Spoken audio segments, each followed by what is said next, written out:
teachings of the Bhagavad Gita begin in chapter 2, verse 11. There are 57 verses that set up the context.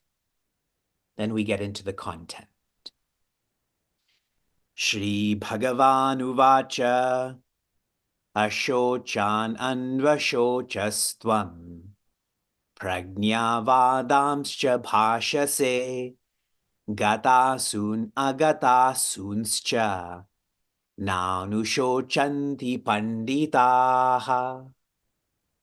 Joy. A whole lot of joy. The first quarter, Ashochan, grieving for those who don't need to be grieved for. Anvashochaha, you are grieving. And he's specific, Tvam. You, not me. So the first quarter of these teachings is this shock statement. You are a fool. You are grieving even though you shouldn't be grieving. Look at me. I'm not grieving. I think it's Bobby McFerrin who sings the song, Don't Worry, Be Happy. And at the end of the song, after he keeps singing, he goes, look at me, I'm happy. That's what Shri Krishna is doing to Prince Arjuna right now. Now opening this up for us. Shri Krishna is surely stating this from a historical perspective. That the people you are going to fight, they are not good for society. They are a slow cancer.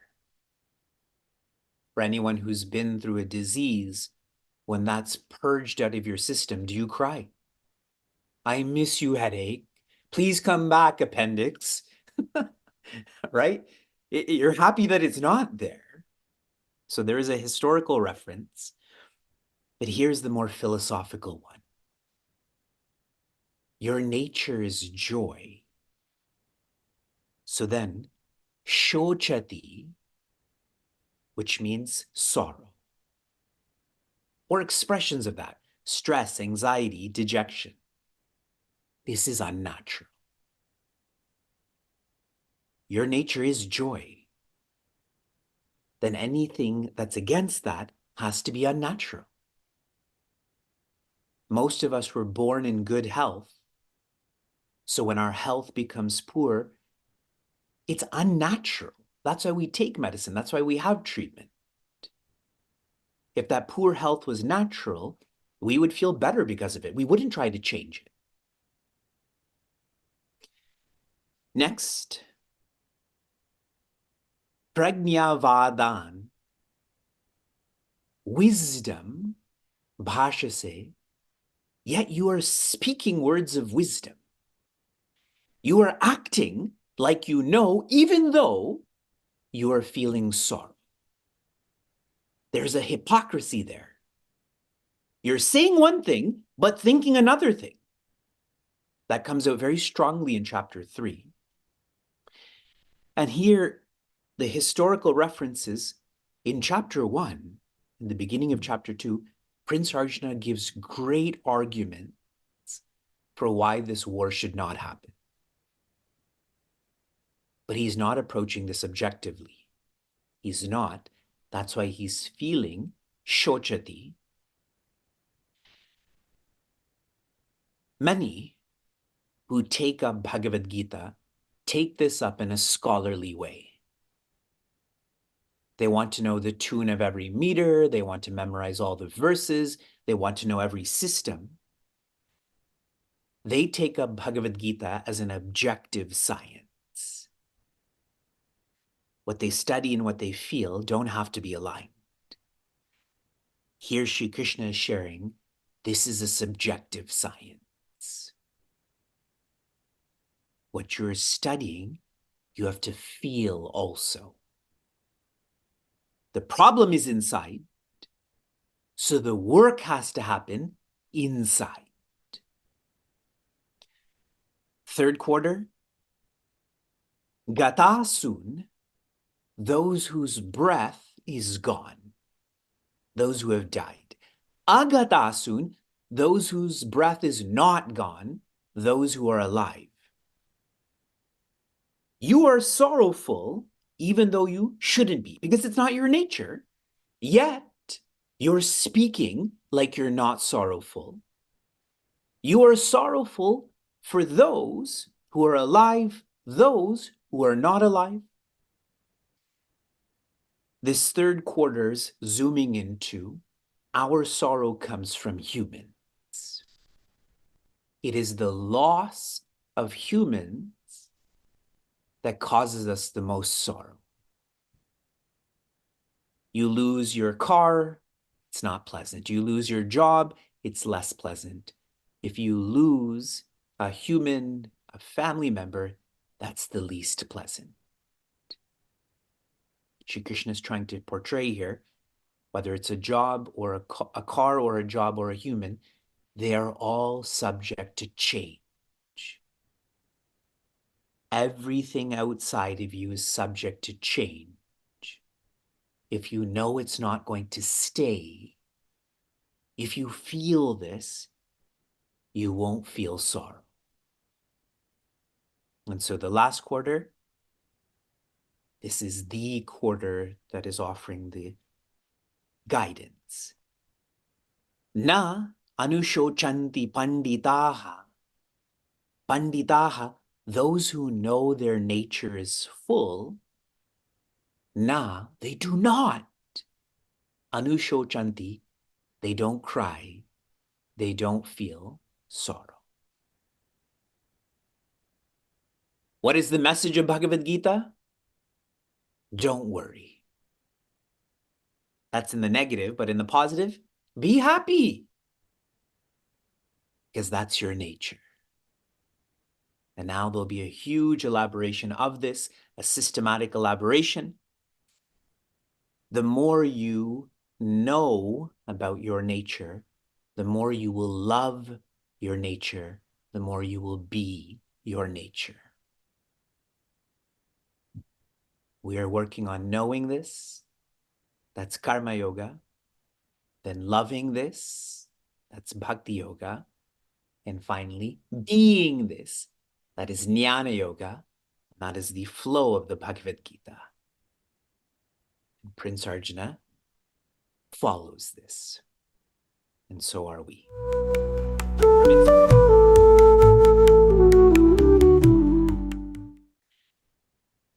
Bhagavad Gita, I was thinking about these words a lot yesterday. This is often defined as divine song, which makes sense. What if we change these words to Bhagavad means evolution, and Gita means systematic. Evolution systematic, but you have to think about this in English. Bhagavad Gita is systematic evolution. This map, this is a manual on systematic evolution. The first chapter of systematic evolution is the setting. We took up 2 important verses from the setting. The second chapter is the syllabus for this systematic evolution. We took up verse 7, we took up verse 11. The system starts in verse 11. Shri Krishna shares, specifically in the last quarter, Na anushochanti panditaha. Please try to remember these 3 words. Na anushochanti panditaha. I'm going to layer the Sanskrit now with English. No sorrow wise. Now connecting the English, the wise are not sad. Those who are wise do not feel sad. They do not feel dejection, anxiety, stress. I'm going to layer this in one more way. Whenever the word no is used in self-development, the mind puts up defense mechanisms to not follow this. Like a forbidden fruit, correct? So sharing this in the assertive or the positive, the wise are joy. The wise know they are joy. The wise love that they are joy. The wise are being joy.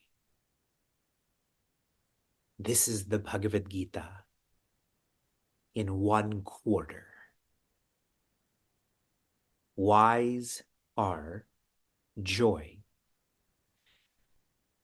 Right now, we don't feel this. And Shri Krishna is trying to make the feeling of stress, anxiety, and dejection unnatural. We have come to normalize this. He's trying to guide us to feel this is unnatural. Your nature is the exact opposite. Not stress, anxiety, dejection, but rather existence, awareness, joy.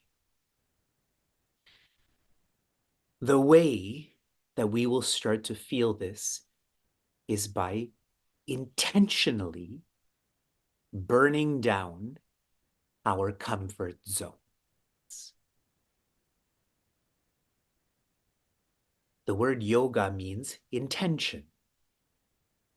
If you intend to burn your comfort zone, you will start to remember who you are. That your nature is awareness.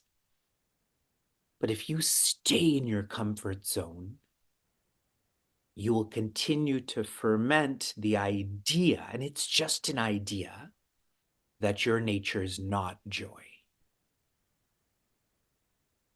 But if you intend, if you are a disciple, you are ready to change, then in every verb you engage in, you will intend that my nature is joy.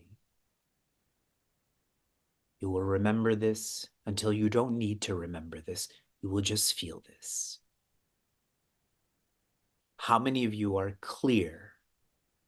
How many of you have conviction in what I've shared so far by show of hands?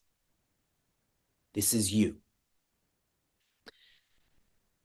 Sharing one more reflection before we move on to the next verse.